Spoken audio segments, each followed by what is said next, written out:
Hello, good afternoon, everyone. Maybe we can begin. There are 800 plus now on Zoom. First of all, I'd like to thank everyone for coming to this forum with parents of students of the Loyola Schools. You are some of the pillars that we have that partake in the education of the young people in our country. So before we begin the formal presentations, I'd like for us to have an opening prayer.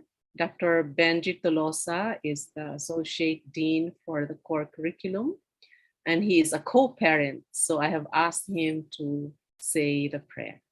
Benji. In the name of the Father, the Son, and the Holy Spirit. Amen. Dear Lord, we come before you today as a Loyola Schools community, as parents, as teachers, as administrators during the season of Advent, a time of longing, of waiting, of preparing for your coming into our lives. This is a time of hopeful anticipation and careful preparation amidst continuing uncertainties and difficulties on many levels in our world, our country, our university, the Ateneo de Manila. Give us the grace to recognize you amidst the many challenges of this time of transition. Help us to listen to you in our conversations with one another, in sharing our plans and ideas, but even in raising our questions, our concerns, and our fears.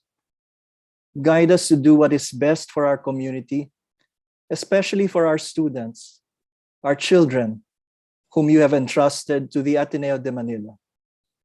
Form them through their education in the Loyola Schools in this unique moment of our history, so that they may get to know themselves through your loving eyes, so that they may find and remain faithful to the true purpose and meaning of their lives.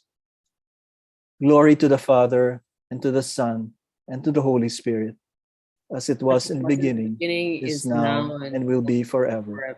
Amen. In the name of the Father, the Son, and the Holy Spirit. Amen. Thank you, Benji. That is a beautiful prayer to open our session this afternoon.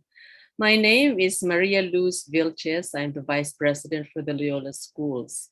I think for some or most of you, we met at an online forum as well last year when we were struggling to deal with what it meant to go online.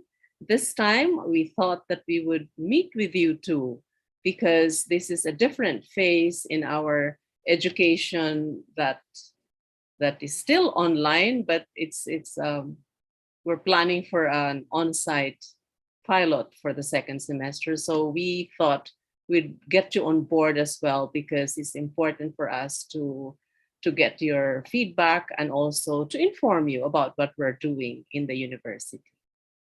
I'll just share my screen.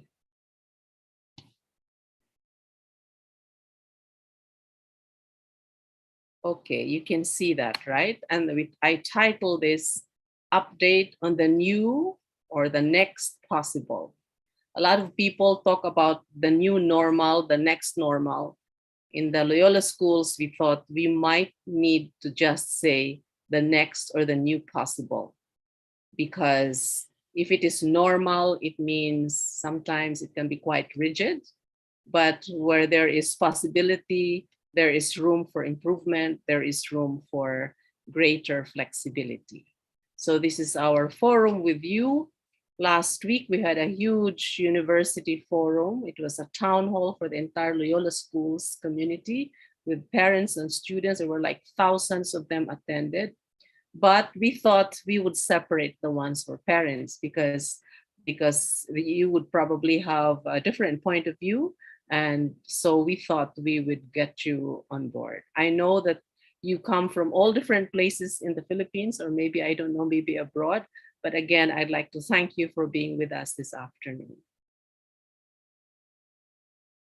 I'd like to let you know that over the past few months, We have been meeting as a huge community in the Loyola Schools. We have a task force, new or next possible. And these are among the big tickets that we have been attending to.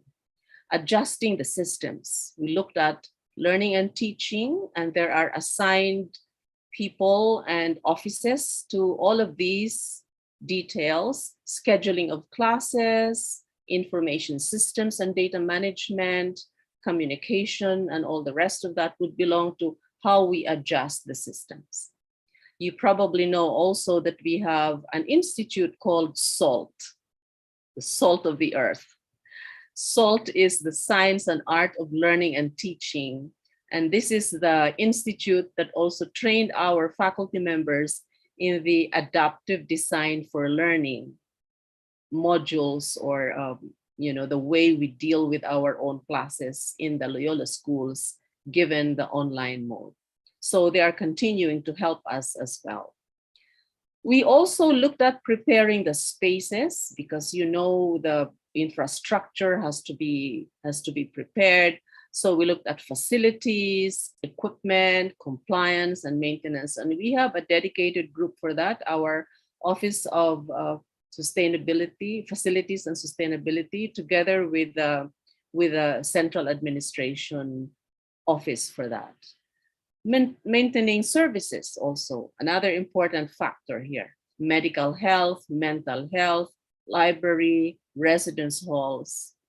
And beyond this, we also looked at how to keep up with standards. For example, what are the regulations, the guidelines that have been almost every now and then been updated by IATF, the Quezon City LGU, because we're in Quezon City, CHED policies, and so on. We have also been updating our internal processes, our guidelines, academics, discipline, health services, and mental health factors related to the guidance and counseling.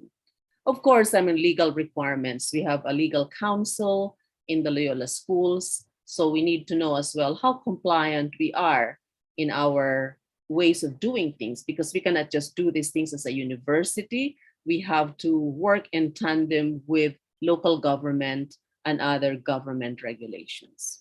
So I just wanted to let you know that these are the big ones, but there are tiny ones as well in the task force being attended to by everybody. And just to show you, I have here, where's my cursor? I have here a list of the people that I just listed them alphabetically.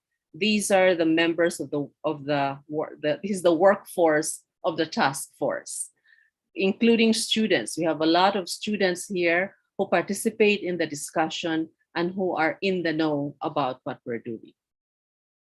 So, what is our general understanding of our direction?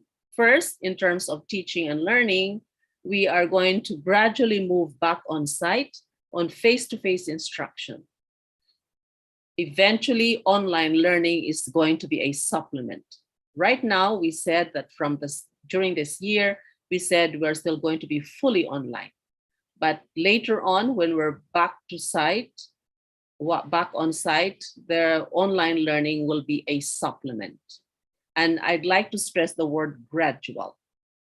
So by that, we mean in the second semester, we're piloting the face-to-face on-site learning and teaching. The long-term application will begin in the intersession of 2022, which would be like June and July. In terms of office work, our employees are expected to go back on site beginning January 2022, not immediately, at the beginning of the month, because we will need to clean the facilities. We will need to do a whole lot of things to prepare the offices for the employees. The guidelines will be released by the Central HR Office soon, and the discernment of what is feasible as far as people are concerned coming back to the office, whether it's the kind of rotation and all the rest of it, because our offices, if we have to comply with a 1.5 meter distance, We cannot do that in the offices really. So that this has to be factored as well in the discernment process at the level of the supervisors. And I'd like to say that these are plans in relation to our alert levels 1 and 2. When the alert level rises, it will be perhaps a different story again. Other aspects about understanding our direction. All employees and guests entering the Loyola campus should be fully vaccinated, or they undergo the appropriate COVID-19 testing to be prescribed by the university physician. Everyone will have to enroll in Blue PHR. Later on, there is a presentation that will explain what Blue PHR is. Just in general, this is a personal health record application that will be used to monitor health status for contact tracing, and this will also serve as a digital ID for campus entry.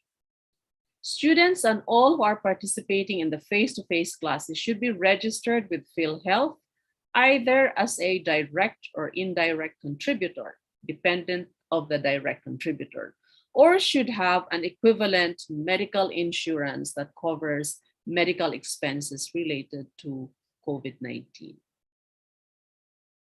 Non-academic activities are not allowed yet until we reach alert level 1.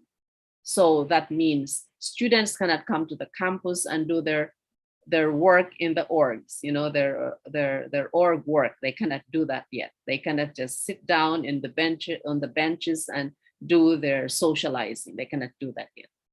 Social gatherings of a maximum of 50 people may be allowed, but there are certain protocols and subject to the approval of the Vice President for Administration. We have an occupational safety and health committee in the university, and our protocols are following what the committee guidelines are. What are the developments in terms of learning and teaching? We're currently finishing the documentation that accompanies our proposal for face-to-face instruction. You see, every university has to have a proposal to CHED. And the checklist is rather long. So we're finishing that. We're almost ready to submit the proposal with a documentation.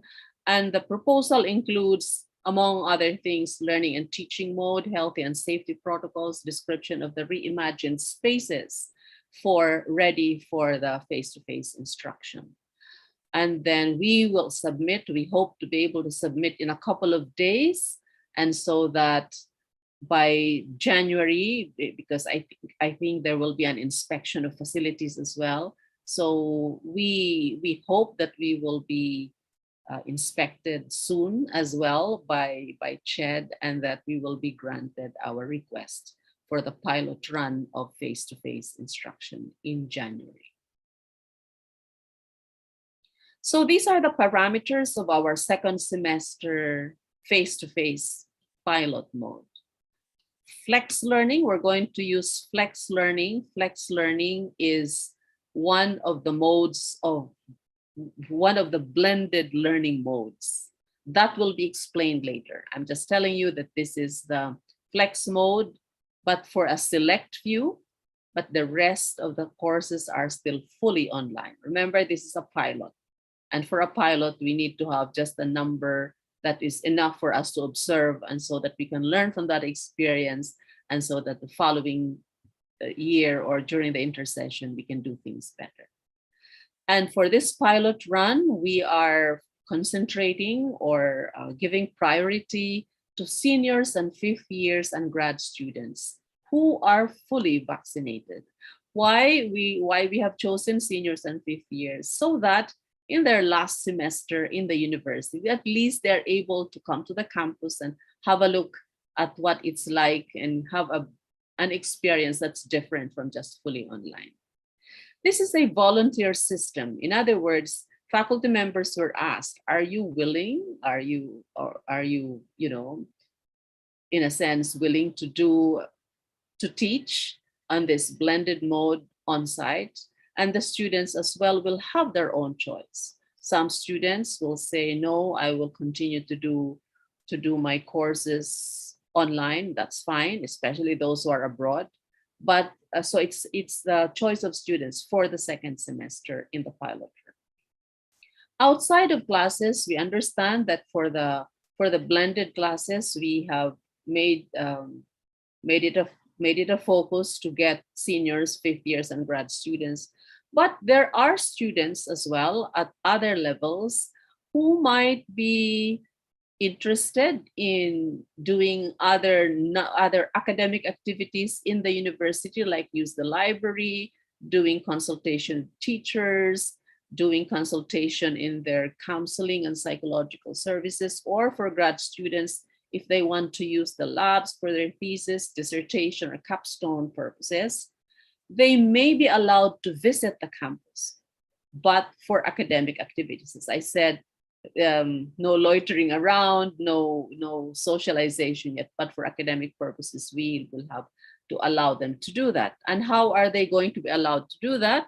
They have to use our standard campus access request form, which we're using today for anyone who enters the university, whether you go to the Jesu for a mass, for a, or something else, you pick up something, you have to fill out a campus access request form online, and then fill out also a health declaration form before you can enter the campus. We will follow the same regulation for those students as well during the pilot run.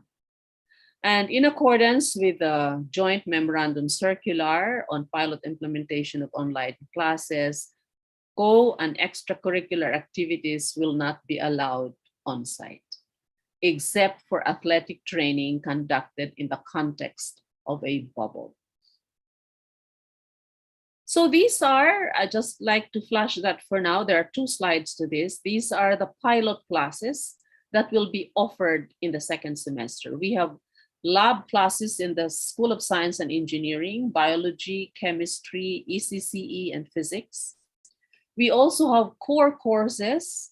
The Discerning Life Questions is going to be offered by the School of Humanities.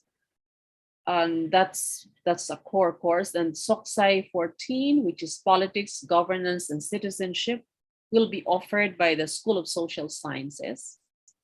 Then we also have a Theology and Ministry program, which is under the School of Humanities. Their Baccalaureate in Sacred Theology will offer 27 sections of their core courses. JGSOM is going to offer these courses for majors. These are electives or required courses, but these are for majors, meaning to say these are the ones that are 4th year and 5th year. The School of Social Sciences is offering these courses. These are mostly thesis courses or electives for the seniors and the 5th years. Okay. So those are, you can actually catch these in the, there's a YouTube list of these courses which you can catch, or even the recording of this presentations here will help you with those as well. So now that was just a general introduction. I'm going now to ask the other members or some of the members of the task force to do a presentation. The first one will be Mr. Galvin Ngo, who is the director of the SALT Institute. He's going to talk about the flex mode and what that means, And then Dr. Marlene De Leon, our registrar.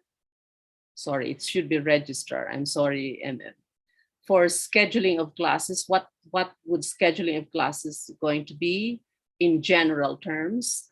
Then Dr. Paeng Guerrero, the Dean of the School of Science and Engineering, will talk about the setup of the science and engineering, especially what they have done to configure even the scheduling for the lab classes. Then we'll have a consolidated presentation on health, security, and spaces. Dr. Henry de la Cruz, Director of the Office of Health Services, will talk about the health aspect. Mr. Cholo Malilin, Director of the Office of Student Services, will talk about facilities, ingress and egress. Dr. Rina Estuar, the director of the Ateneo Center for Computing and Computing Competency and Research, will talk about contact tracing. Then later on, Dr. Von Totanis, director of the Rizal Library, will tell us about what the Rizal Library is going to do in support of this face-to-face instruction. Mr. Rene San Andres, director of the residence halls, will also give us an update on what the residence halls are ready for this face-to-face instruction. Okay, so I will leave it at that for now so that we can go ahead with the focus presentations. Thank you.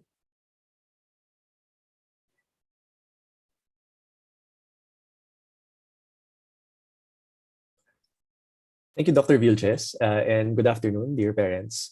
So in the next few minutes, I'd like to present to you some principles that we had in mind or kept in mind in deciding on how to approach coming back to some level of on-site learning. And then I will illustrate the models and then try to describe how learning might look like for students who will be participating in courses that will be part of the pilot in the second semester. So I'd like to begin with 3 design principles. So as we developed the models, or as we selected specific models to be employed by various courses in welcoming back the on-site presence of students and faculty, we put together 3 design principles that we will adhere to in every model, or that we will aim to adhere to as we consider different models for teaching and learning. The first one is that the models that were considered will aim to help us become disruption resilient. Over the past year, there have been many changes and many adjustments. And we know that as the alert levels go up and down, hopefully it remains low, but because of the unforeseen circumstance of it going up and down, we'd like to ensure that the models that we come up with or that we follow will be resilient to these changes. And what we'd like to do is to ensure that it is resilient based on 2 things, or by doing 2 specific things. The first is that at least in the interim, in the second semester, online learning or fully online learning will still be the backbone of learning for most, if not all, of the courses. And that will allow teachers to switch back to fully online when necessary. So for example, at the moment, we're in alert level 2, which allows us around 30% of classroom capacity. And at an occasion wherein the alert level goes up and we need to switch back to fully online learning, teachers who are handling courses that had some level of on-site learning should be able to switch back to fully online. And this is an important principle to allow us to be resilient to the changes that we might not foresee in the next few months or in the coming year. Also, in relation to disruption resilient, we will also keep within the limited seating capacity of the alert level 2 percentage. So for example, again, in alert level 2, we're allowed 30% based on the CHED memo.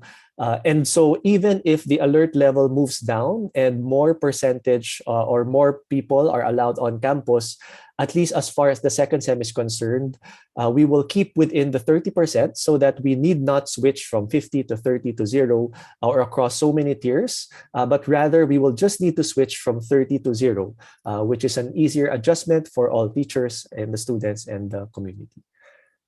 A second principle is that as we reimagine what teaching and learning might look like with a blend back of on-site learning experiences, we'd like to make sure that we prioritize rich experiences that can add pedagogical or formative value to the learning experience of students.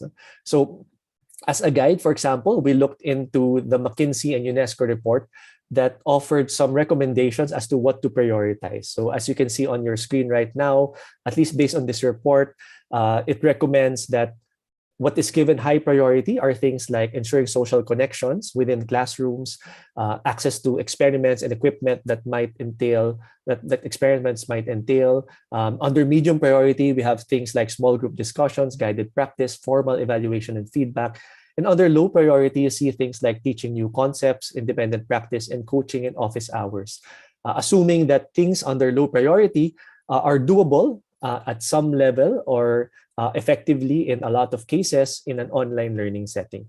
Although this is a guide, of course, teachers will be the judge as to which activities they will prioritize. But the second principle really just guides us to ensure that as we reimagine the on-site experiences, we don't just switch back to what we have been doing before, that we carefully select and deliberately make available experiences on-site rather, that will make a difference in the learning experience of students.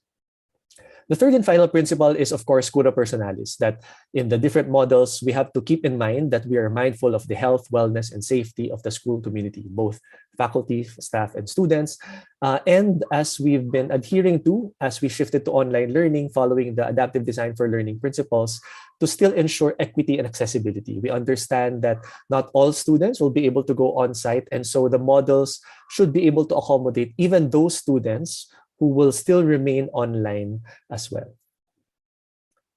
So based on these three principles, I'd like to share with you what models will be available in the coming semester.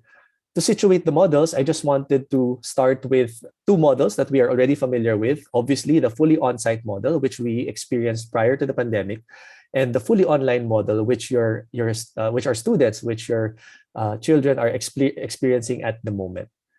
If we plot these two models in a continuum, we begin to accommodate models in between. And those are the models that we hope to explore, most especially in the pilot run this second semester.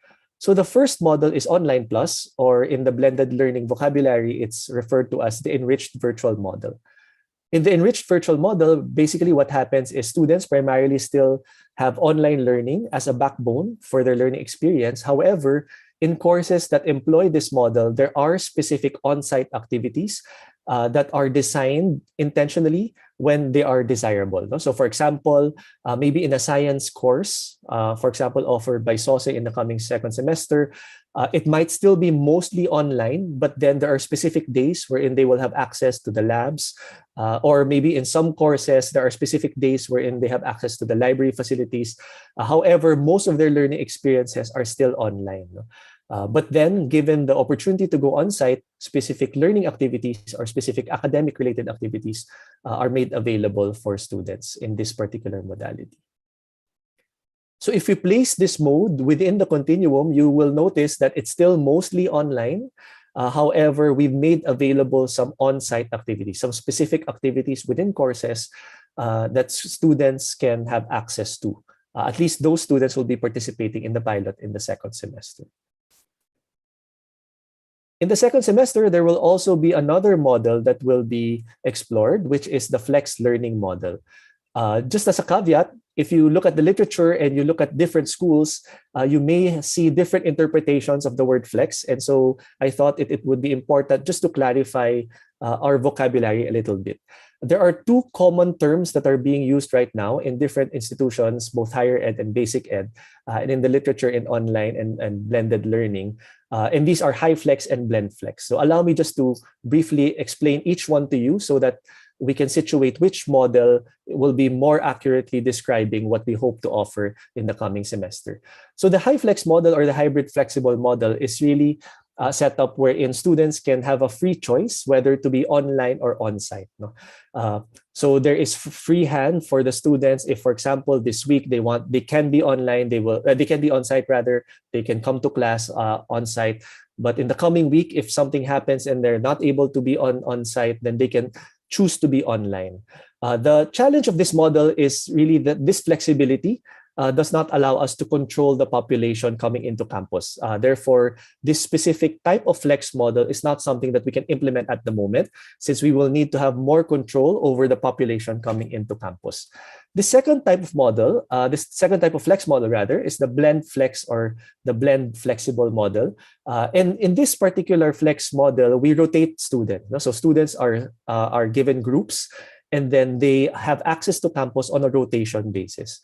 I believe the presentation of Dr. De Leon later will help clarify what this might look like.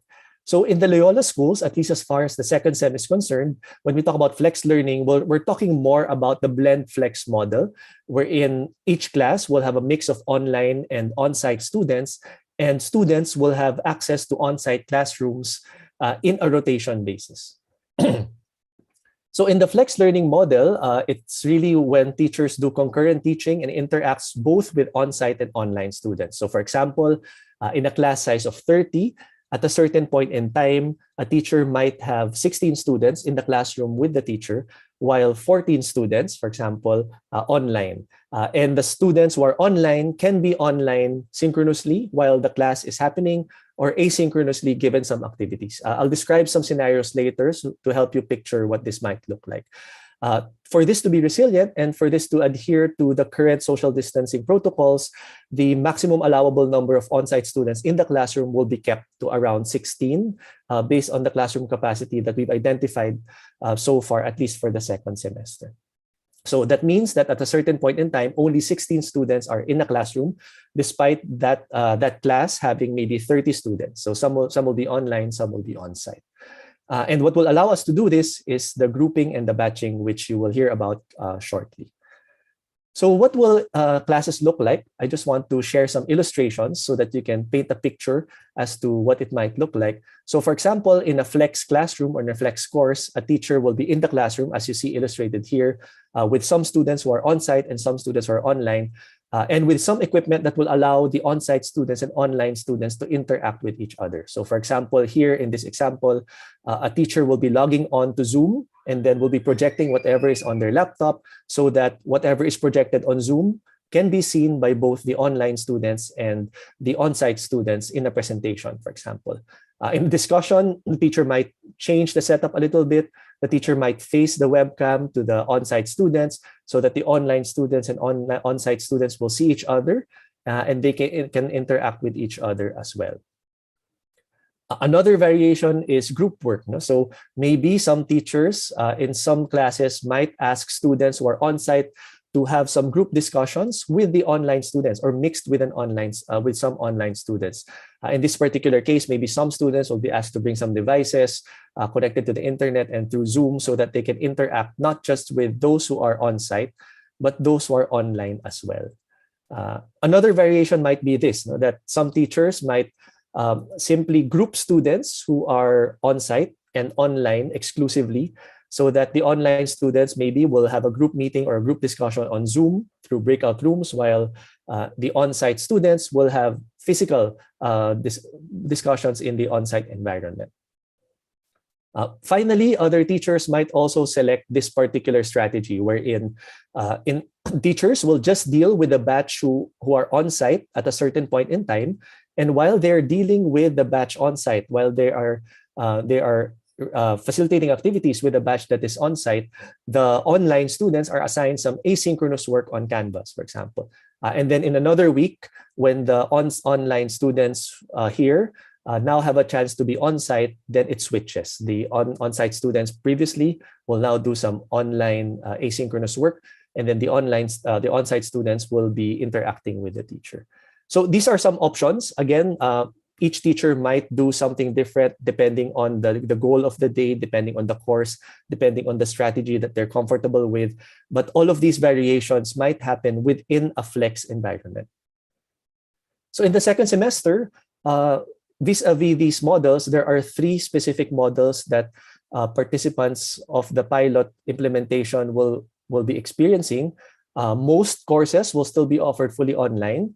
Some SOSI courses will go on an online plus mode, as I mentioned earlier, where they have scheduled lab activities. And then a good number of volunteer teachers will be offering some courses in the flex learning mode with a mix of online and on-site students. So I hope that has helped clarify or paint a picture as to what these blended modes might look like, at least for the second semester. Hopefully, the next few presentations will help you look into the details of this. Thank you. Thank you, Galvin. You can now ask Dr. De Leon. Thank you. Thank you, everyone. Good afternoon. Good afternoon, everyone, especially your dear parent partners. Thank you for joining us this afternoon. I will briefly present the general parameters to consider in scheduling the on-site courses. Next slide, please. Our lecture courses will be delivered in flex learning mode. like what Mr. Galvin Wall explained earlier, course content in flex classes will be delivered online and on site at the same time. So just to reiterate, flex classes will primarily be available to fourth and fifth year students. Flex mode will entail batching of students. So to ensure classrooms will not exceed its maximum capacity, students enrolled on site will be divided into two batches. Students will be pre-assigned to a batch. So a batch which is approximately half of the class, will be attending on site, while the other half will be attending online. Okay. So the next slide illustrates how batches will alternately attend on-site courses on a weekly schedule. Okay, so for example, this is just an example.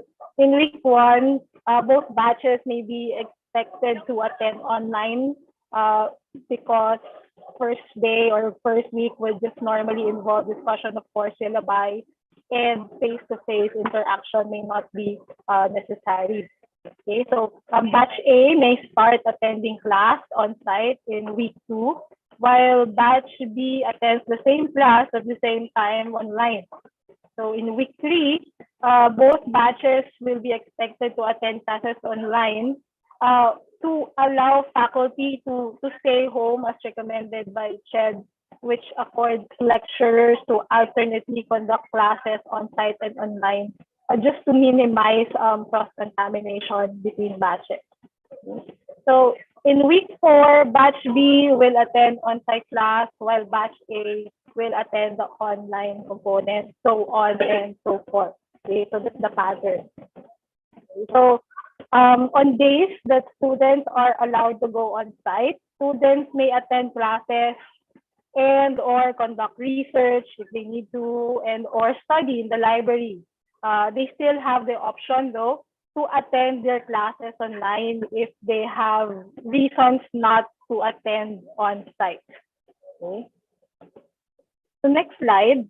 Pilot lecture courses will follow the regular Monday, Wednesday, Friday, and Tuesday, Thursday time slots, okay, which is about 1 hour and 1.5 hours respectively, to ensure the compatibility with the fully online courses that are that our students participating in the pilot course delivery are also expected to take during with their on-site classes.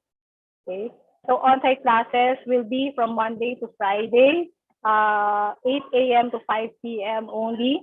So therefore, MWF classes, or at least our classrooms, each classroom will be able to accommodate 9 slots for the MWF classes and 6 slots for TTH classes.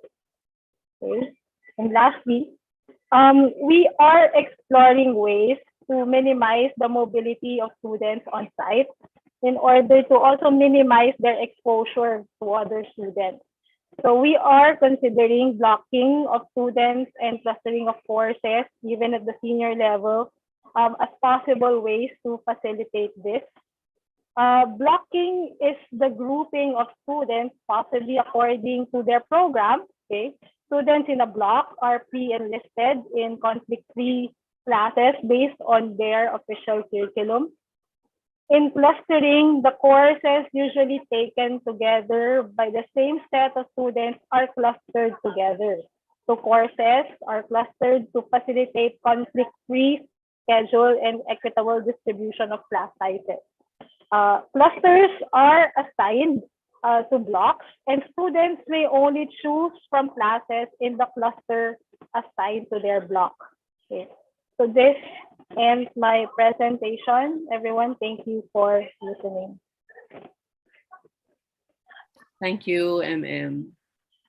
I'm not sure that Dr. Paeng is in the room for now. Maybe he cannot enter because the room is already full. But we will maybe just proceed to the next presentations, a set of presentations on health and spaces, and the consolidated one. So maybe we'll begin with Dr. Henry. Open.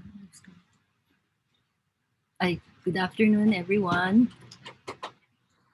As we are, as the preparations for the academics are being arranged, there are also many safety precautions that are required for all schools and universities. And this, some of these, Dr. Vilches has already mentioned. Thank you, Ginger.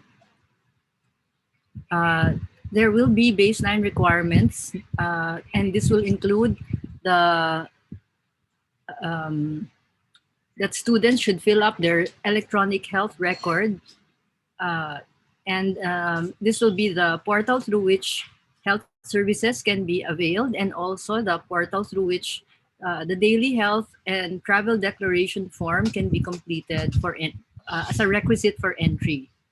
There is an IATF guideline that specifies that for this period, standard vaccine requirement is uh, imperative for all students who are coming to class. Medical insurance was mentioned by Dr. Vilches. It requires PhilHealth or an equivalent private medical insurance that covers COVID-19. For uh, dependents of PhilHealth members, the the the PhilHealth ID of the primary PhilHealth holder will suffice. But for those who are above 18, a requirement for um, procuring a PhilHealth coverage it has been made by the CHED in view of the um, health risks. Uh, we also require the signing of a co-responsibility and co-accountability form, no? In recognition that safety on campus is really a responsibility of everyone. No, we emphasize that we are a community that takes care of each other. No, in this form. No, thank you, Ginger. The general health protocols will include protocols that you might be familiar with from in most of public places. No, the use of masks, physical distancing, the presence of facilities for hand washing and respiratory etiquette for coughing, the cough etiquette. Mass gatherings are prohibited according to the CHED guidelines, so there will be no sports and recreational activities on campus. One point of emphasis is to stay at home if you are not feeling well. No, uh, we will take the precautionary measure of asking students who have any symptoms, no, to observe the required quarantine period, no, until we are sure that it is not precedent to COVID-19. No? On campus, we will be talking about the cleaning and disinfection and the strategies for improving airflow and ventilation in the classroom environments within the campus. We are complying with health and safety protocols outlined in the CHED memorandum. No? Actually, there are several memorandums, no, that memoranda that are publicly available, no, outlining the need for screening and triage, no, contact tracing, which will be discussed later by Dr. Estuar. We have containment and quarantine protocols, no, in conjunction and in collaboration with the local government unit, transfer protocols for lockdown, and contingency plans for students who have COVID-related symptoms.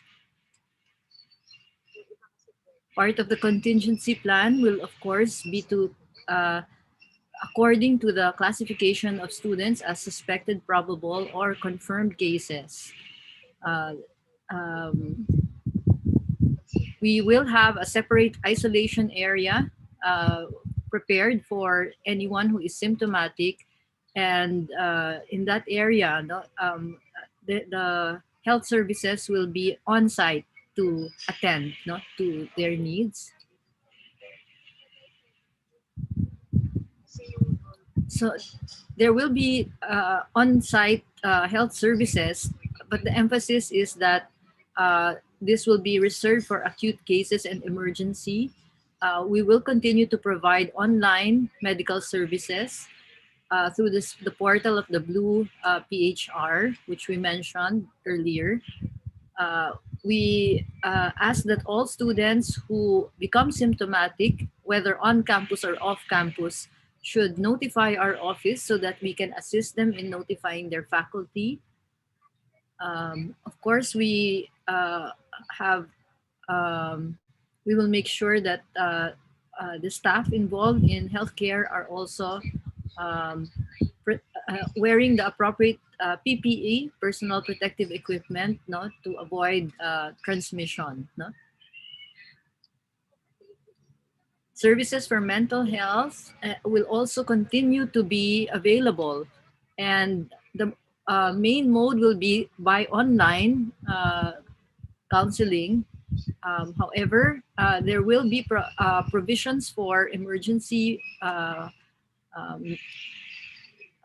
measures for counseling, and if there is a preference, it will have to be a mutual agreement of the counselor and the students, according to the guidelines.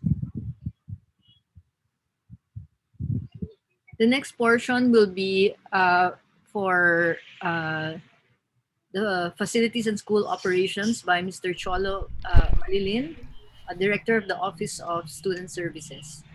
Thank you. Thank you, Doc Henry. Good afternoon, fellow parents. I will be taking you through the presentation for facilities and mobility. As I am a parent myself of a fourth-year graduating young adult, I am eager to get her out of the house and back in school.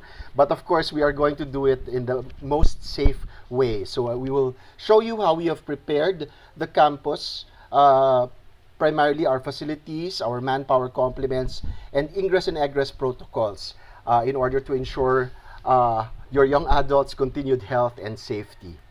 So these are the facilities that will be used for the pilot run in the second semester, starting sometime in the first quarter of 2022. As you can see, we will not be using the entire Loyola Schools premises. We are just going to be limiting it to these particular facilities, and we are keeping the capacity down to just 30%, as Sir Galvin mentioned. Although Alert Level 2 does allow for a little bit more leeway, we are strictly trying to comply with just the 30%. So we are going to be working and studying in the classrooms of only the CTC building. That's where most of the lectures will take place, if any, and the laboratories, which are going to be most utilized for our science courses, will be open at the Schmidt building, the SEC buildings, SEC B, SEC C, CTC, and also at FAURA. Okay, so these are basically where our students who will be coming in for the second semester, this will be where we will try to confine them for their classes and lab work.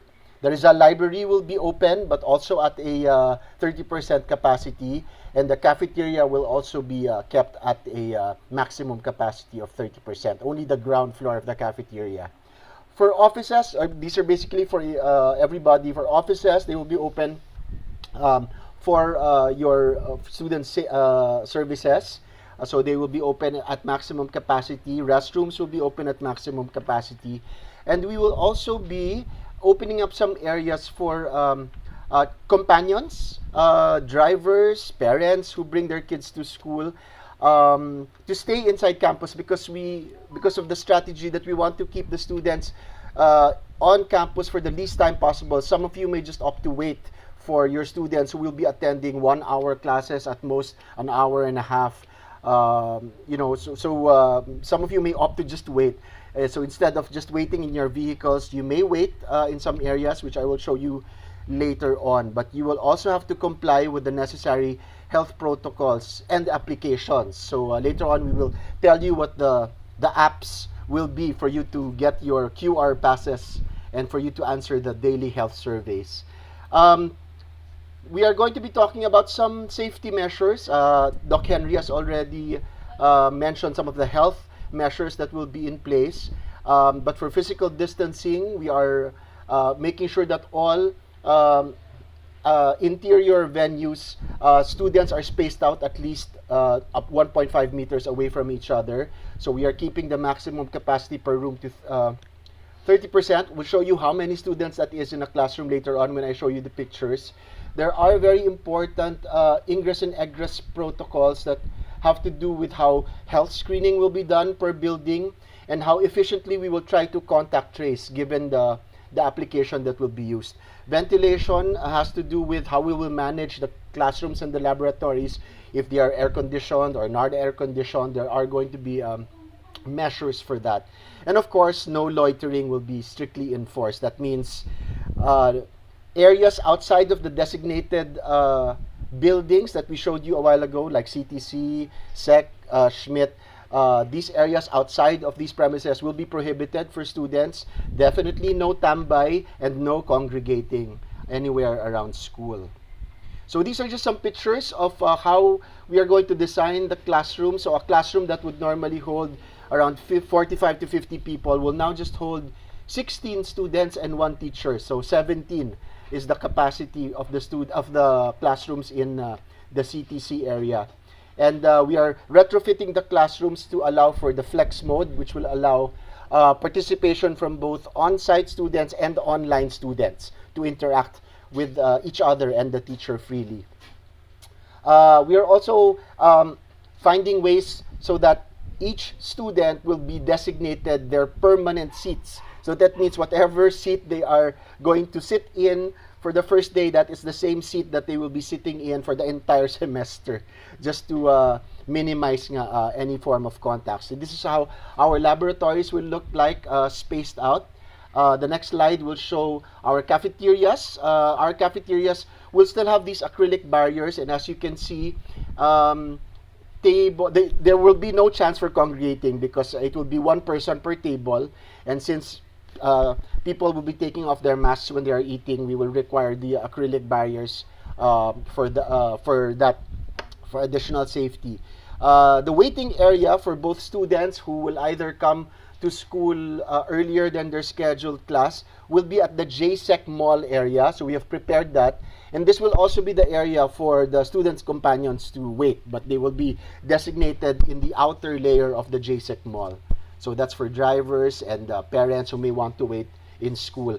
For health screening, this is how we are going to situate the health screening equipment like the thermal scanners and the sanitizers. So basically, health screening process will be, each one will be given a QR code which will allow for entry into campus, and I will elaborate more on that later with the ingress process.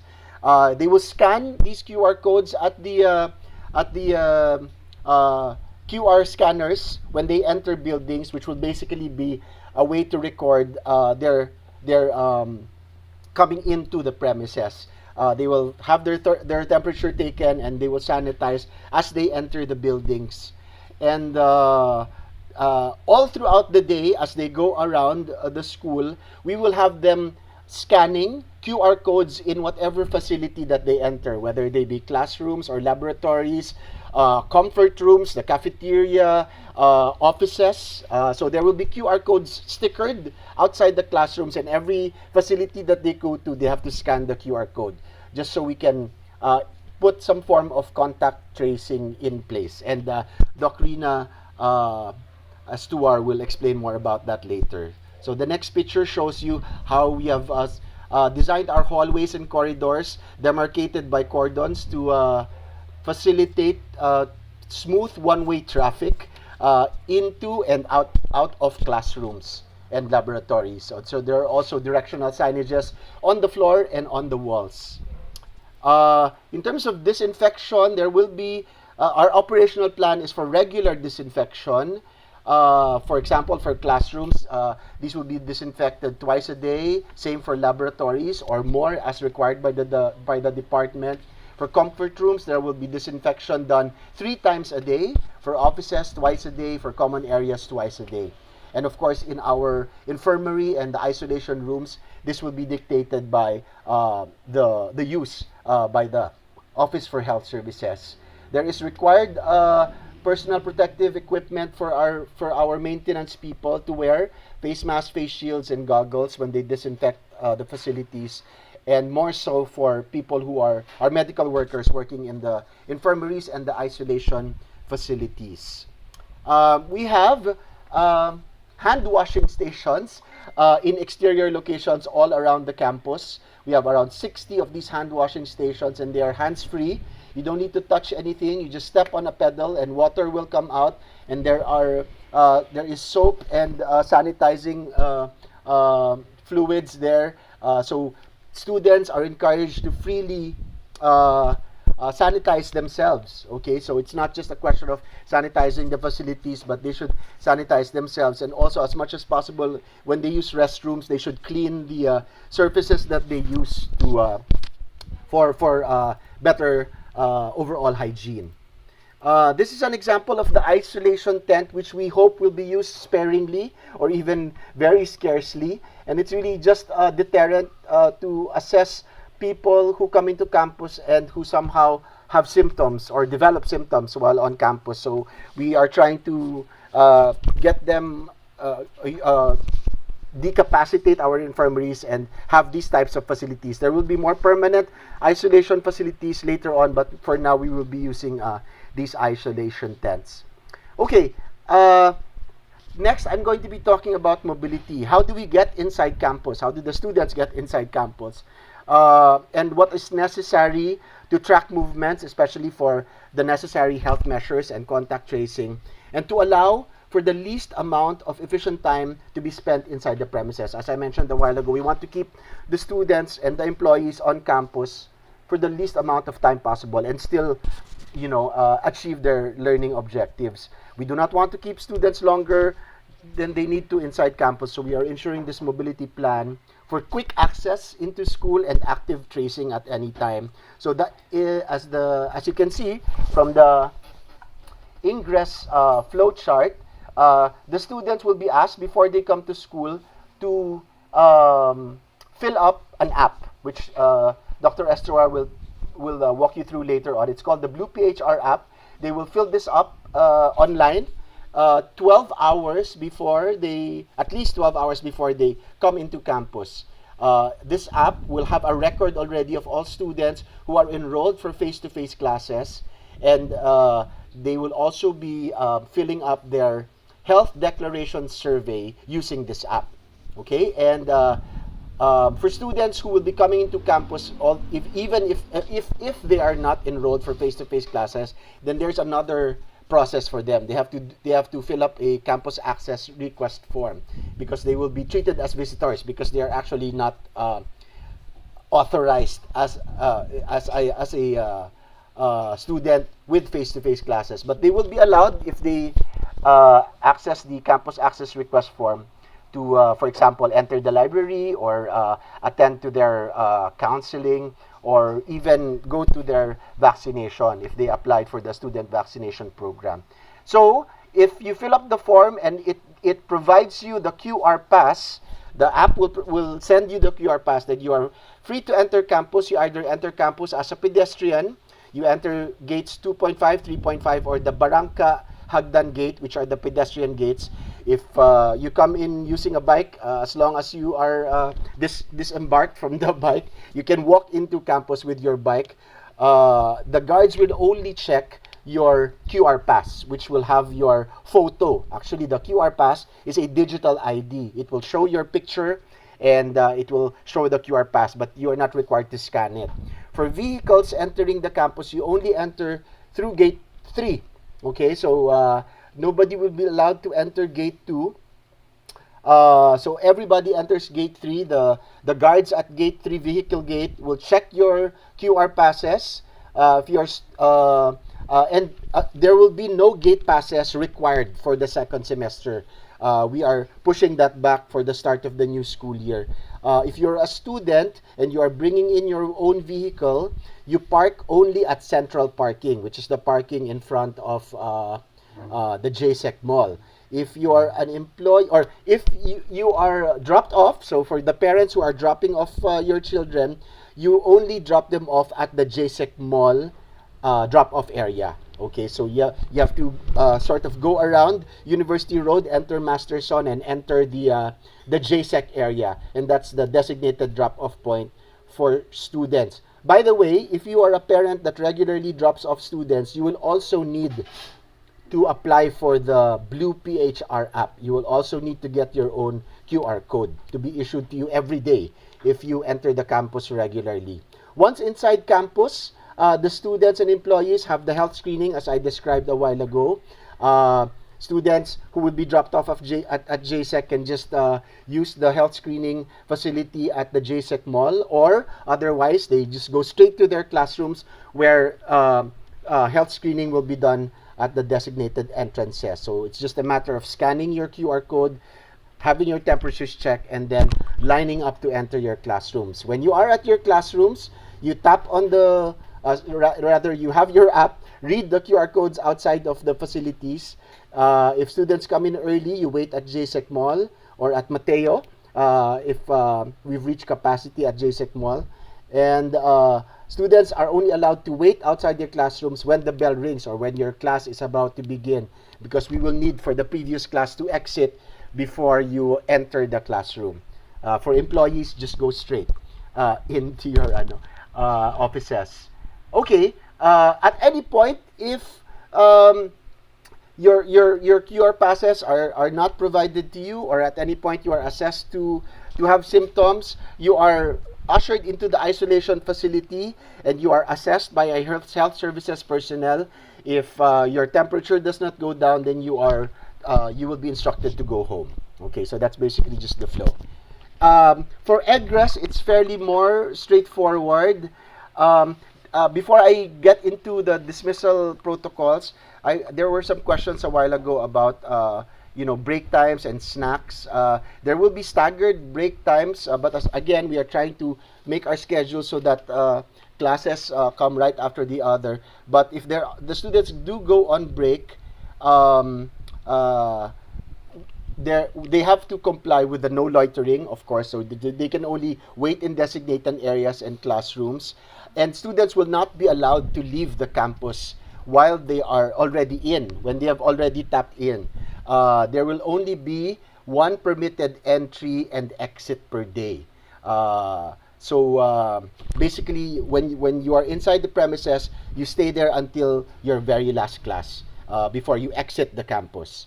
So the exit is fairly more straightforward. I think it has been mentioned already that on-site classes, for at least for the pilot, will only be from Mondays to Fridays from 8 to 5 p.m. So you just basically, everybody just needs to pack up and go at 5 p.m. If you're a pedestrian, just head on straight out where you entered. If you are a vehicle serviced student, you may be picked up at the JSEC driveway again. And then our maintenance and security will do clearing operations from 5 to 6 p.m. So that nobody is left behind when the school closes at 5.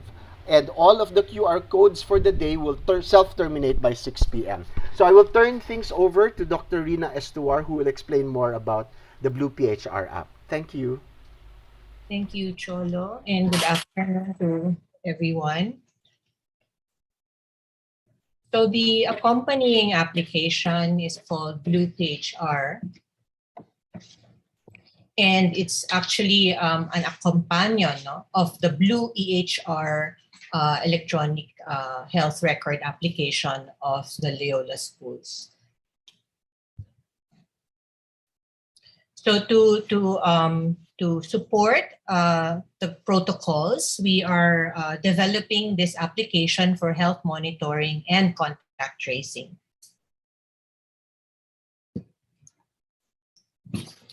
Okay, Blue PHR, the PHR stands for Personal Health Record. So all our Loyola school students are already enrolled in this application, and they have already entered their basic health records. Without the opening of the school, the Blue PHR is the main application for acquiring or obtaining health services from Ateneo Loyola Schools. We are extending it to the employees and also to the university as a whole. And so when you register, you use your registered Ateneo email address, and you complete the health records that is required, including uploading certain laboratory requirements. And then the system allows for booking of appointments for health services. It also has a built-in telemed for online consultation. And then you can book services for health services and even counseling services by the first semester. Now we are extending Blue PHR for health monitoring and to guide and assist in the contact tracing. So that means that aside from the standard patient record and the booking of clinical services, it will also be used for the health declaration form. So this is a standard form that we all fill out when we need to enter a particular place. So as mentioned by Cholo and Doc Henry, the health declaration form should be completed and submitted 12 hours before entry to the campus. That gives time for the algorithm to work so that our contact tracing team will be notified in case in case further screening is required. Another validation for the entry point is, of course, when you upload your vaccination card and follow the guidelines that you are fully vaccinated. For those who are not vaccinated, I believe there is a requirement that you're supposed to get an RT-PCR test every 2 weeks. So this is really for our employees. No? Aside from that, we will use the Blue PHR to also house our digital ID. So this is just an example of the digital ID. We have just completed the design of the ID. It's color-coded, and it will also follow the color coding that we are used to per school and per unit, and then per grade level for our basic education. And we will match it also with a sticker. No? There will be a special ID for those who regularly enter the campus but are not employed or are not students. No? And as mentioned, for a one-time visit, you will just need to use the campus access registry form, the standard one that we are using right now. So the app will also contain two things, no? The QR code generator. So it will generate a QR code for the day, which is your entry point, entry to the campus at the checkpoint, no? And then the app will also contain a QR code scanner. So the application is not a mobile application that you download from the Play Store or the App Store. It is a browser-based application that is mobile responsive, so that it can be used using a laptop or a desktop computer, as well as any mobile device. So the blue pass, the QR code, is what you use for entry. So this is just a visualization. So these are screenshots of the actual application. You complete the health declaration form. Of course, it is all our responsibility to be honest when we complete the form. Should there be a response here that indicates a yes, so that notifies our contact tracing team, and they will do screening. So it's the reason why there's a 12-hour requirement, no? So there is enough time for us to do the screening, and then the person will be guided by the contact tracing team on what to do next. No? We are already in touch with our Quezon City LGU. They will conduct a special training for our contact tracing team. And then your application will also have, aside from the digital ID and the daily generated QR code, a QR code scanner. And that is what you will use when you enter buildings or rooms, depending on the alert level. We will relax or restrict the scanning. So before going to campus, valid for entry would be all okay in the health declaration form, your vaccination status, you are on schedule. So we will also access a scheduling system, which will verify whether you are really scheduled to go inside the campus and if you are a resident. No? For those who are not valid for entry, again, we will have a contact tracing team contact you and to do further screening. You could be referred to the blue swab for testing. The results of the test is also connected to the personal health record. So once you get tested in blue swab, you will also receive a copy of your test results in the blue PHR. And then, of course, you for the schedule, in case there are issues with that, we will consult with the department or the unit. And so you get your blue pass, no, the QR code, and then the digital ID and the QR code will be color coded also for easy verification by our security. So inside and how you exit, no. So for pedestrians, you proceed to the designated entry points for temperature check, and for the employees, you proceed to your offices for your temperature check. So this is a work in progress, no, and we are going to pilot this for the second semester and see where there are areas of improvement and things that we can retain, no. So right now, the students are required to go to a specific place, no, for as the main entry point. So take note that there will be no QR scanning at the gate. The QR scanning will be at the main entry point, designated entry point. And that's also where the temperature check will happen. And then for cars, there's an assigned parking lot for the cars. And then for those who regularly enter but are not students and employees, you will be given a blue ID.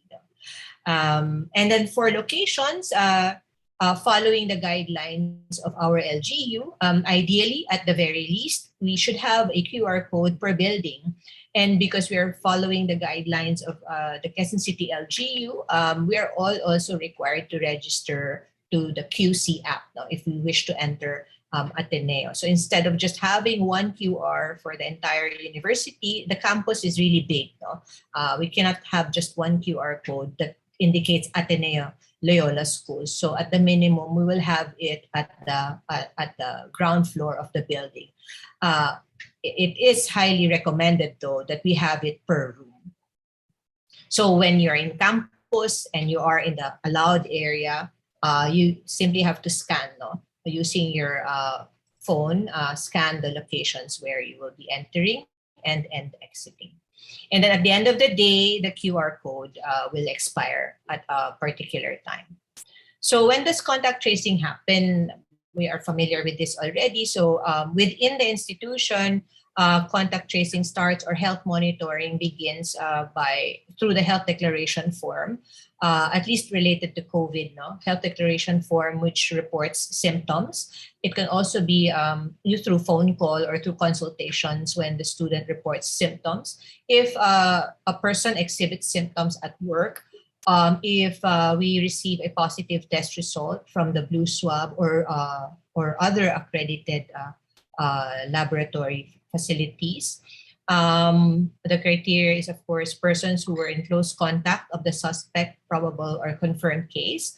For the close contact, that's the reason why we are highly recommending that we scan where we are, so that we can limit, we can really narrow down on the people we need to trace, and not shut down the entire campus, but probably just one building, in case lang, and we don't want that to happen.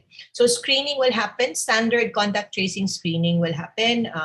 We are looking for volunteers now who might want to help us in the tracing, because it's very important. A very important factor in reducing the transmission. And then we will also submit to the Quezon City LGU through the QC Pass. That ends my presentation. Thank you very much. Thank you. Thank you, Dr. Estuar. There's a lot to take in, and I'm sure people will not remember this, all of what we're telling everyone today, but You can be sure that the copy of this video can be accessed by those who are here. We'll make that arrangement for you. Thank you. Now we'll hear from Dr. Totanes on the library. Good afternoon, everyone. I hope you can hear me. I will just walk you through the resources that have been available to your children during lockdown. The most important one is off-campus access to the databases that we provide. And in fact, this is where most of the library fee goes. And it was actually in place already even before lockdown. Anyway, the next one, since not everything is online, we also have a digitization request form where students can request a few pages or a few chapters from specific print books or journals that they do not have access to online. We have also started allowing students to borrow books. So it's somebody will have to pick up the books on campus. But this is an option right now. Beyond that, students can actually send emails to their designated librarians per school. Now, what will we do for face-to-face? The most difficult part to access right now during lockdown is the original Rizal Library building, where the collections are actually for room use only. And so students have to go in person to access a book or other printed materials. So we've already designated certain areas, and physical distancing will be observed. So that was the Filipiniana section earlier. Then we have the American Historical Collection, Pardo de Tavera. This is for the microfilm section, and the Ateneo Library of Women's Writings. We have a current form that is being used for a pilot with faculty. But once the app is available, hopefully we'll be able to use that for appointments as well for students. Now, students are actually used to go a lot to Mateo Ricci Hall. And so this area will be open for students to use using a similar form as the previous slide, or with the blue app. And what can they do here? They can use the computers, or they can use it as a study area. But there will be a limit of 2 hours at a time on the recommendation of our university physician. And that's it for me. Thank you very much. Thank you, Vaughn. Thank you, Vaughn. Thank you.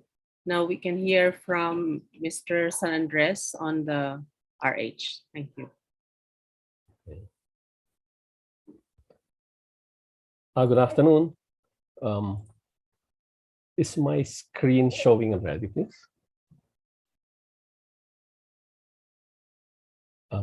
Hello? Yes, Rene. Okay. Sorry. Okay. The residence halls, this is composed of 4 buildings, the Servini Hall, Eliazo Hall, and the University Dorm North and South buildings.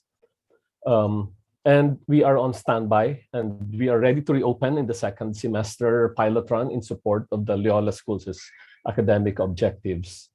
We're just awaiting final clearance from higher university administration, since we do not operate independently of the academic units, as I mentioned earlier. Our bedrooms and common facilities have been reconfigured to comply with government health standards That means reduced capacity or rearranged with barriers. Common facilities like bathrooms, for example, have all been reconfigured. Individual cubicles, barriers have been set in place. It's very important to note that government and university health policies and protocols will have to be observed at all times in the residence halls once residents are accepted back in the dorm. So we will be lodging for students and personnel who will be doing on-site classes or work. This means, as earlier stated, undergraduate students, meaning those graduating or fifth year students cleared for on-site classes, but we will also be accepting graduate students, masteral and doctoral students who have been given clearance also to do on-site classes or work, and faculty and necessary personnel as determined by their home offices or departments. So the lodging policy is currently being reviewed. Since the second semester is a pilot test, we will be reviewing all of this if when we proceed to the next school year. And we are considering both the traditional long-term lodging, which is 1 semester long, and short duration stays, since as we've seen earlier, students may be on campus for shorter durations for their classes. But very important, an endorsement from the home department or office will be required for dorm lodging applications, meaning only those in the dorm, in the department's list of students cleared for on-site classes will be considered. Okay, eligibility, as stated earlier, graduating, having applied for dorm lodging for second semester 2021, 2022, because some of you may have done this actually earlier or are dying to do so. But perhaps I'd like to mention also the scholars will be given dorm scholarship by the Office of Admission and Aid will be given special consideration because of the higher the need. And those in the original list of dorm applicants for 2020 to 2021 will also be, since a commitment has been given to them already, that they will also be considered. If they reapply, they will also be still in the list. And then those who are not in A and B. Thank you. Thank you, Rene. So I think, well, Dr. Paeng Guerrero was not able to come today, but actually what he was going to do was really presentation of the nitty-gritty in relation to the science and engineering courses, but the general protocols or the general guidelines have already been explained to us or presented to us. So maybe we can just take questions in relation to that. We can open out the floor for questions. Dr. Lilan de la Cruz, Associate Dean for Student Formation, is going to moderate. Thank you, Lan. Good afternoon, everyone. Thank you for coming to this town hall. While Ma'am Marlu is here, I'll ask some of the more popular questions on chat, and we'll confirm some of the information. I know that it's a lot of information at this point, but we will release more detailed guidelines by January. So Ma'am Marlu, just to confirm first that students have a choice to go online or come on site, at least for those who are eligible. That's right. Yes, that's correct. Because there are a lot of parents who are concerned because their children are abroad or outside of Metro Manila. Mm-hmm. So they can continue online. Yes, they can. Okay po. Second, the pilot classes will primarily be for graduating students and not for those in first year to third year. That's correct. That's correct, yes. Opo. Actually, a parent has been messaging me privately.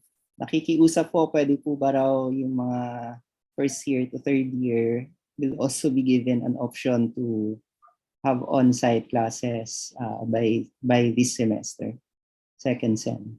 We cannot do that yet because we are doing a pilot. You know, in a pilot run, you have to have just a group of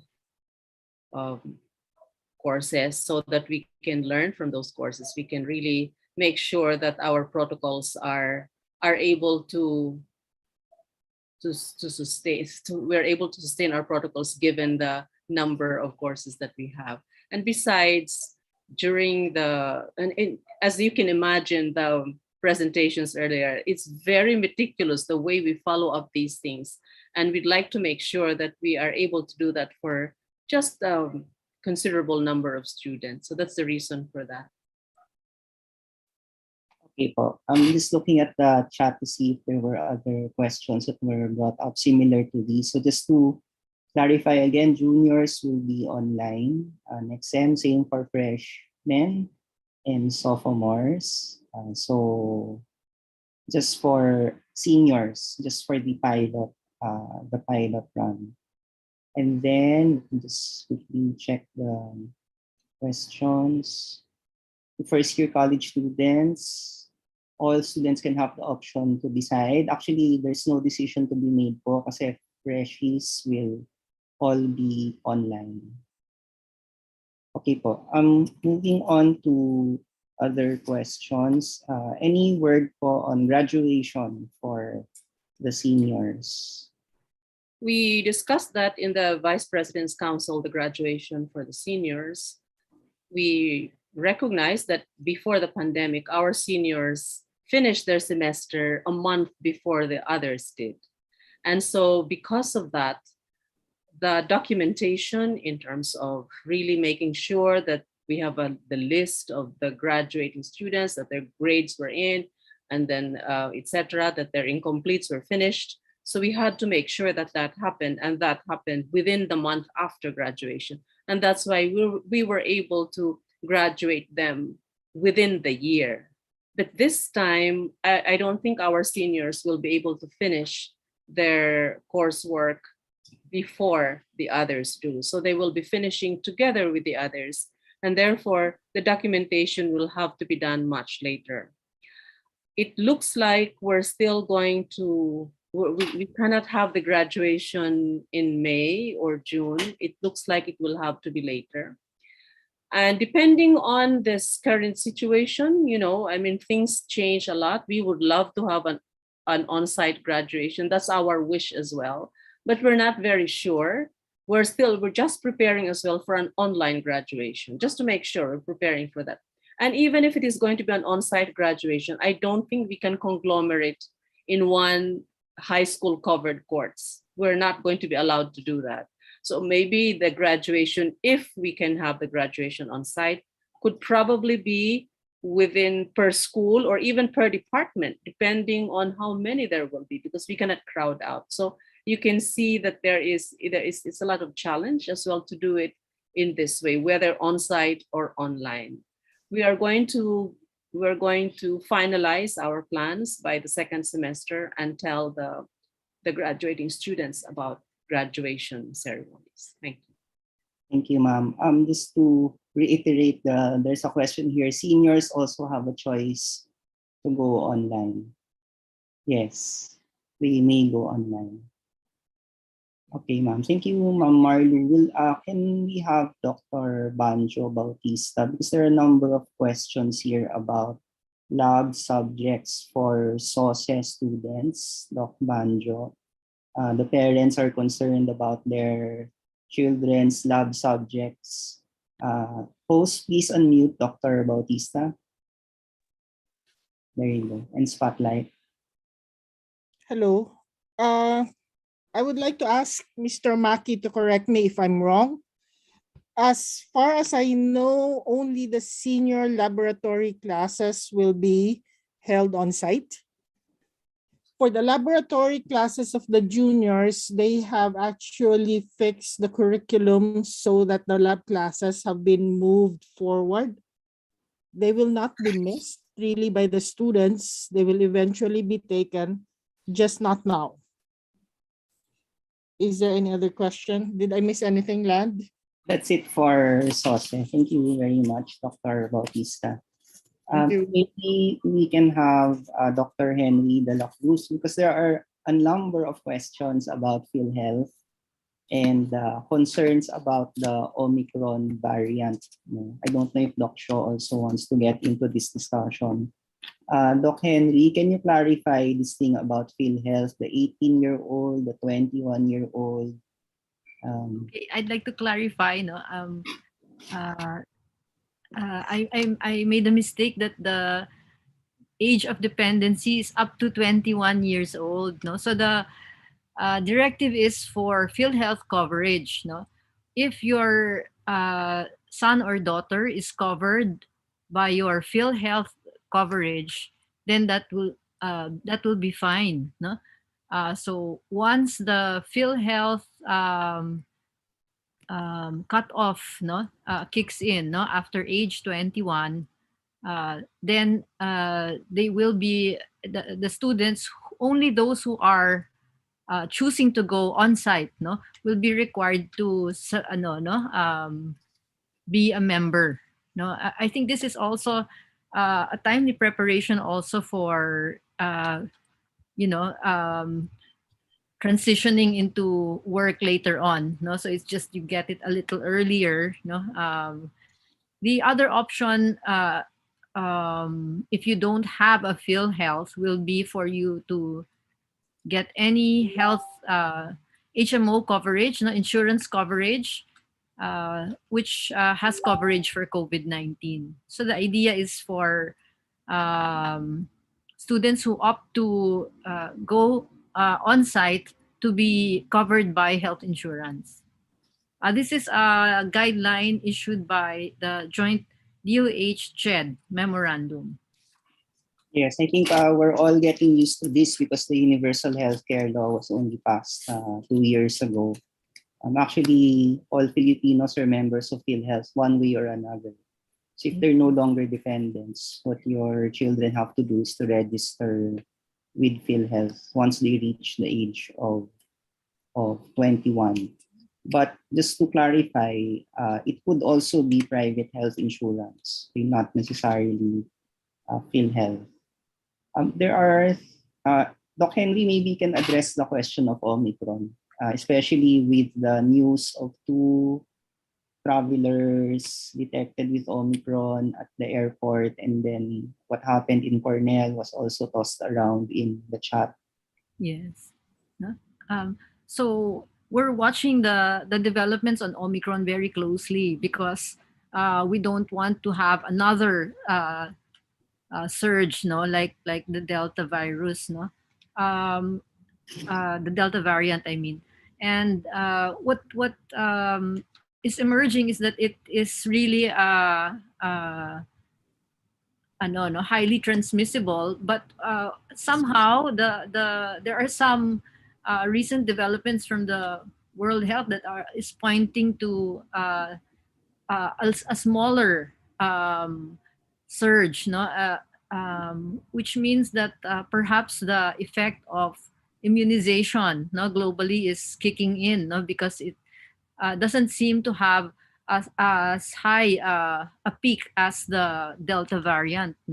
But we will be watching closely, and if there is any need for us to really go back to online, we are ready. We no the CHED has issued guidelines, that we have a threshold, for allowing any, if there are more than 2 cases, for example, we will be on lockdown already. So that's the situation. And if we're currently at alert level 2, Dr. Henry, but if we reach alert level 4, then automatically we go online. Yes. Is that correct? Yeah. Yes, that's correct. Okay, thank you very much. I also addressed the question. There was a question about implementing the booster doses.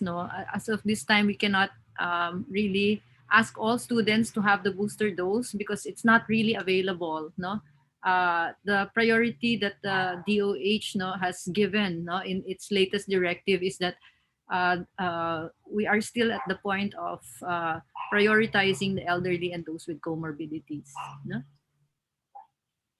Okay, thank you very much, Dr. Henry.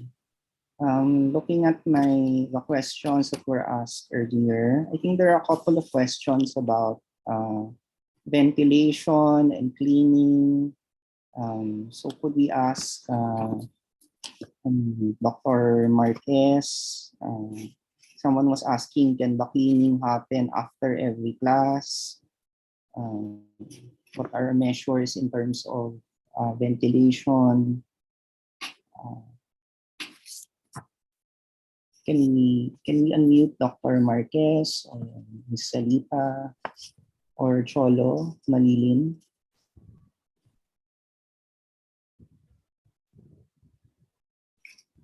Hello. Yeah. Can we highlight Doc Shaw? I can hear him already. Okay. As mentioned, the students will be assigned to specific classrooms and chairs throughout the day. So the random exchange of seats will be avoided. No. And again, in terms of fomite infection, we've already settled that it's not the main driver of transmission. Still, we want to have the general hygiene practice of wiping those high contact surfaces, no, especially those high contact surfaces before and after using, for the general interest of everyone. Okay.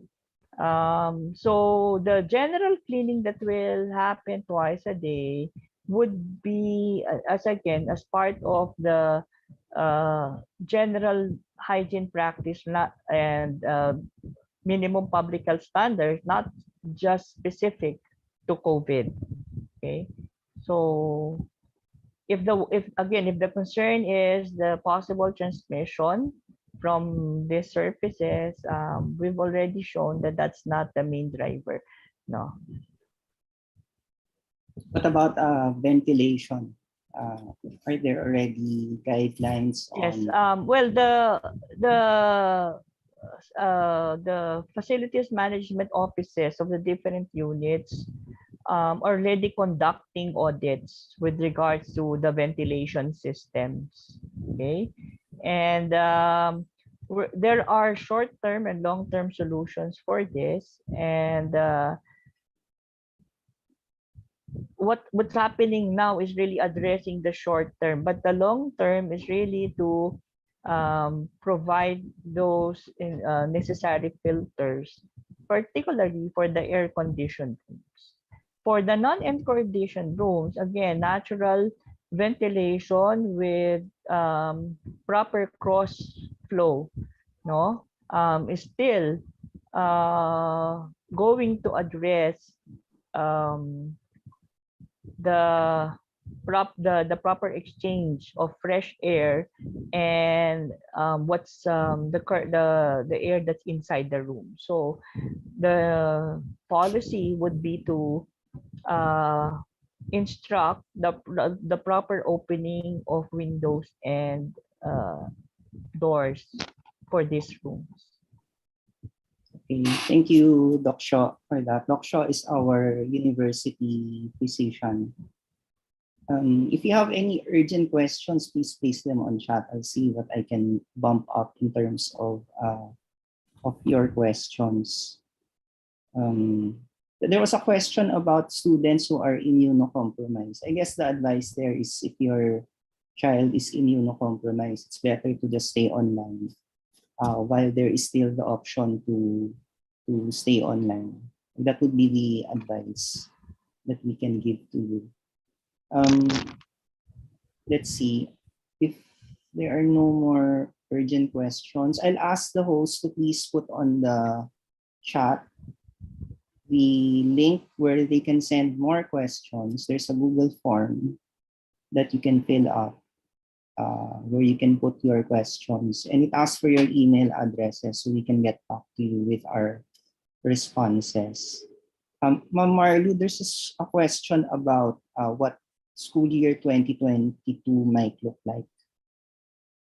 Well, for now, for now, we hope that our face-to-face pilot stage will be successful. By successful, I mean that the protocols are in place and that there's no more surge and all the rest of it, because we would like to replicate this for beginning the intersession of this next school year.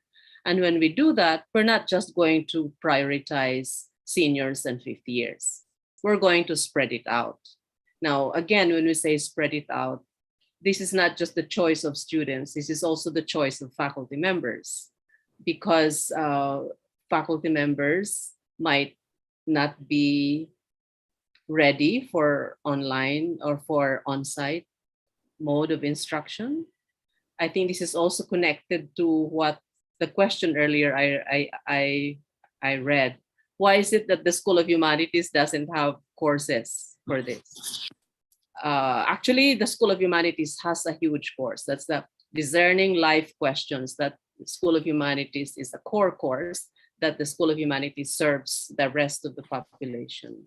Because, as I said in my presentation earlier, during this pilot stage, we asked faculty members who would be ready to come on board. We have to respect that as well. But even so, every school is represented in that pilot stage. So talking about 2022, 2023, we would like to have the blended mode that we're going to pilot in the second SEM, but not only for seniors, but for the rest of the population. How that's going to happen, we will try to configure it so that we will not be crowding out our campus as well. That's the general rule. Because we would like for this really to make especially the incoming freshmen or the sophomores who have not really stepped on campus, we would like for them to have that experience as well. But we will be careful, as you can see.